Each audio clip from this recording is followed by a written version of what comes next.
ব্যাগে কখনো মোবাইল রাখবেন না। ব্যাগে মোবাইল রাখার সঙ্গে সঙ্গে সেফটি পিন অবশ্যই রাখুন, তাহলে আপনার মোবাইল কখনো হারানোর সম্ভাবনা থাকবে না। আপনারা কি কখনো চায়ের কাপ শোকেসে সাজিয়ে রেখেছেন? চায়ের কাপ শোকেসে সাজিয়ে রাখার আগে অবশ্যই এই টিপসটি মাথায় রাখুন, না হলে কিন্তু যে কোনো সময় আপনার চায়ের কাপগুলো হুটহাট করে ভেঙে যেতে পারে। তাই আপনাকে এই সাবধানতা অবলম্বন করতেই হবে। আপনারা কি হটপট ব্যবহার করেন? যারা হটপট ব্যবহার করেন, যাদের প্রতিদিন হাজব্যান্ডকে অফিসে খাবার দেওয়া লাগে বা বাচ্চাদের টিফিন দেওয়া লাগে, তারা কিন্তু এই টিপসটি অবশ্যই মাথায় রাখবেন। তাহলে দেখবেন আপনাদের অনেক কাজের সহজ সমাধান হয়ে যাবে। এমনই কিছু টিপস নিয়ে হাজির হয়ে গেছি। আশা করছি আজকের ভিডিওটি আপনাদের অনেক কাজে দিবে। প্রথম টিপস, আমরা তো দেখা যায় কাপ পিস শোকেসে সাজিয়ে রাখি অথবা যে কোনো জায়গায় কিন্তু সাজিয়ে রাখি। তো এই কাপ পিসগুলো আমরা এভাবে সাজিয়ে রাখলে দেখা যায় যে জায়গাটা অনেকটা কম লাগে। তাই একটা কাপের উপরে আরেকটা পিস দিয়ে এভাবে কিন্তু আমরা শোকেসের ভিতরে রেখে দিই। কিন্তু দেখা যায় মাঝে মাঝে শোকেসটা যদি কোনো কারণে নড়াচড়া করে, তাহলে কিন্তু এই কাপগুলো পড়ে যাওয়ার সম্ভাবনা থাকে। আর এই সিরামিকের কাপগুলো পড়ে গেলেই দেখা যায় হ্যান্ডেলটা অনেক সময় ভেঙে যায় বা কোথাও চটে গেলে সেটা আর ব্যবহারযোগ্য থাকে না, তখন দেখা যায় সেটটাই বাতিল হয়ে যায়। আবার এভাবে রেখে দিলে দেখা যায় জায়গাও বেশি দখল করে। তো আপনারা কিভাবে কাপ শোকেসের ভিতরে রাখবেন সেটাই দেখে নিন। দেখুন, আমি পিরিচগুলো এভাবে এক জায়গায় করে নিলাম। নেওয়ার পরে একটা কাপ নিয়েছি, কাপের যেই হ্যান্ডেলটা, তাই হ্যান্ডেলের ভেতরে আমি এই কাপের মুখটা পরিয়ে দিলাম এবং দ্বিতীয় কাপের যে হ্যান্ডেলটা তৃতীয় কাপের মুখের ভেতরে পরিয়ে দিলাম এবং চতুর্থ কাপের যেই মুখটা সেটা তৃতীয় কাপের হ্যান্ডেলের ভিতরে এভাবে পরিয়ে দিয়ে প্রথম কাপের এই মুখের ভিতরে পরিয়ে দিলাম। তো আপনারা দেখে নিশ্চয়ই বুঝে গেছেন। এভাবে যদি আপনারা রাখেন তাহলে দেখবেন শোকেসের জায়গাও বেঁচে যাবে, আর শোকেস যতই নড়াচড়া করুক না কেন, যতই সমস্যা হোক না কেন, এই কাপগুলো কিন্তু পড়ে যাওয়ার সম্ভাবনাও থাকবে না আর চটে যাওয়ার সম্ভাবনাও থাকবে না। সেক্ষেত্রে আপনাদের শোকেসের জায়গাও বেঁচে গেল আর কাপগুলো নিরাপদে থেকে গেল। আশা করছি এই টিপসটি কাজে দিবে। এবারে চলে যাচ্ছি পরবর্তী টিপসে। আমরা দেখা যায় হাজব্যান্ডকে অনেক সময় অফিসে খাবার দিই, আবার বাচ্চাদের স্কুলে কিন্তু টিফিনও দিয়ে দিই। তো তখন দেখা যায় হটপটে আমরা তো গরম খাবারই সবসময় দিয়ে থাকি। তো যখনই আপনি হটপটে গরম খাবার দিবেন, এই হটপটের মুখটা খোলা কিন্তু কঠিন হয়ে যায়, কেননা এর ভেতরে এয়ারটাইট হয়ে যায়। আর গরমের কারণেই কিন্তু এই মুখটা একদম এয়ারটাইট হয়ে গেলে বাচ্চারা তো খুলতেই পারে না। অনেক সময় হাজব্যান্ডের দেখা যায় এটা খুলতে সমস্যা হয়ে যায়, এতে কিন্তু অনেকটা সময় ব্যয় হয়, কষ্ট হয়। তো আপনি হটপটে খাবার যখন দেবেন তখন একটা টিপস কিন্তু অবশ্যই মাথায় রাখবেন।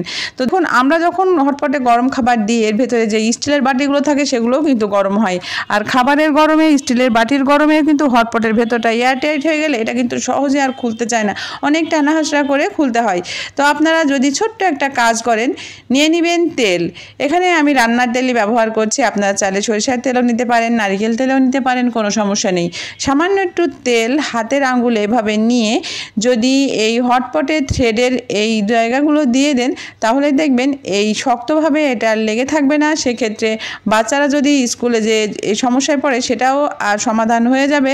আর হাজব্যান্ডের অফিসে গেলেও কিন্তু ওরা খুব সহজে এটা খুলে নিতে পারবে, এটা আর কঠিনভাবে লেগে থাকবে না। তেল দেওয়ার কারণে খুব ইজিভাবেই কিন্তু এটা খোলা যাবে বা আটকানো যাবে। তো দেখুন, আমি এভাবেই তেল দিয়ে এটা আপনাদের দেখিয়ে দিলাম। অবশ্যই ট্রাই করবেন, এটা কিন্তু খুবই খুবই কার্যকারী টিপস। আমি প্রথমে এটা খুব সমস্যায় পড়েছিলাম, এটা আমি এইভাবে ব্যবহার করার পরে এখন আর তেমন কোনো সমস্যাই হয় না। এটা খুব সহজেই কিন্তু খোলা যায়, বন্ধও করা যায়। এবারে চলে যাচ্ছি পরবর্তী টিপসে।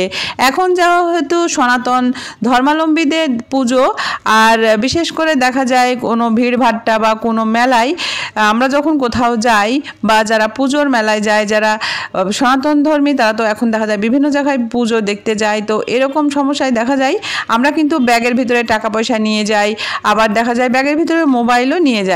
তো ব্যাগের ভিতরে মোবাইল, টাকা পয়সা, সোনার গহনা অনেক কিছুই কিন্তু থাকতে পারে। তো আমরা এটা নিয়ে যখন ভিড়ের ভিতরে যাই, তখন দেখা যায় এই ভিড়ের মাঝে কিন্তু যে কোনো সময় ব্যাগের চেনটা ফট করে খুলে এখান থেকে কিন্তু দামি জিনিসপত্র বের করে নিতে পারে। তো আপনি ব্যাগের ভিতরে মোবাইলও রাখতে পারেন। মোবাইল তো সবারই থাকে, আর মোবাইল তো এত প্রয়োজনীয় একটি জিনিস যে মোবাইলটা চুরি হয়ে গেলেই কিন্তু আমাদের বিশাল সমস্যার সম্মুখীন হতে হয়। তো আপনি এই রকম ব্যাগের ভিতরে মোবাইল বা টাকা পয়সা যখন রেখে দিবেন, তখন সেফটি পিন অবশ্যই ব্যবহার করবেন। সেটা কিভাবে সেটাও দেখে নিন। বন্ধুরা, আমরা যখন কোনো কিছু ব্যাগের ভিতরে রাখি দেখা যায় শুধুমাত্র একটা চেনের ওপর নির্ভর করে আমাদের থাকতে হয়। তো এই চেনটা কিন্তু টান দিয়ে খুললেই ভেতরেই কিন্তু হাত দিলেই পেয়ে যাবে মোবাইল অথবা টাকা পয়সা। তো আপনি যখন কোনো মেলায় যাবেন, ভিড়ভাট্টার মধ্যে যাবেন, তখন এখানে একটি সেফটি পিন লাগিয়ে দেবেন, তাহলে জীবনেও আর আপনার ব্যাগ থেকে কোনো কিছু চুরি হয়ে যাওয়ার সম্ভাবনা থাকবে না। তো দেখুন আমি চেনটা লাগিয়ে দিলাম, আর ঠিক একটা সেফটি পিন চেনের গোড়ার দিকে লাগিয়ে দিব। সেফটি পিনটা আপনারা ছোট নিতে পারেন, যেহেতু আমি ভিডিও তৈরি করছি আপনাদের দেখানোর জন্য বড় সেফটি পিনই ব্যবহার করছি।